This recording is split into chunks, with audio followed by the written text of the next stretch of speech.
আরে বাবা, এভাবে দৌড়াচ্ছ কেন? কি হয়েছে? আরে তোর দিদা অনেক অসুস্থ হয়েছে, সেখানে চল দেখতে যাব। আচ্ছা যাচ্ছি। দাঁড়াও, কিভাবে অসুস্থ হয়েছে দিদা? আরে আর বলিস না, স্নান করতে গিয়ে পুকুর পাড়ে আছাড় খেয়েছে। তাগদা চল আমরা দেখতে যাব। তোর মা রেডি হয়ে বসে আছে। আচ্ছা বাবা যাচ্ছি, আপনি আগে হাঁটেন, আমি পরে পিছে পিছে আসছি। আচ্ছা তুই আয়, আমি আয় গেই। আরে বাবা, আর কত দূর যেতে হবে?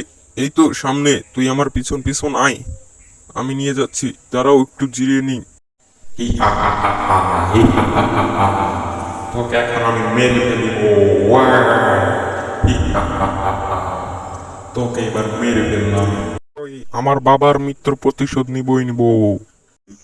আরে বৎস, তুমি এখানে কি করছো? তান্ত্রিক বাবা, তান্ত্রিক বাবা, আমার বাবাকে মেরে ফেলেছে একটি ভয়ঙ্কর ভূতে, ওই পাশের জঙ্গল থেকে। আচ্ছা দাঁড়াও, আমি কিছু করছি।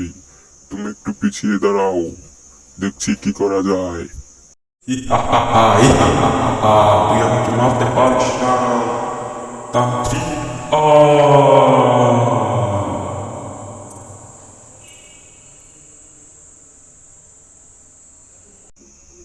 যাও বৎস, এবার কোনো ভয় নেই, যাও তুমি বাড়িতে চলে যাও।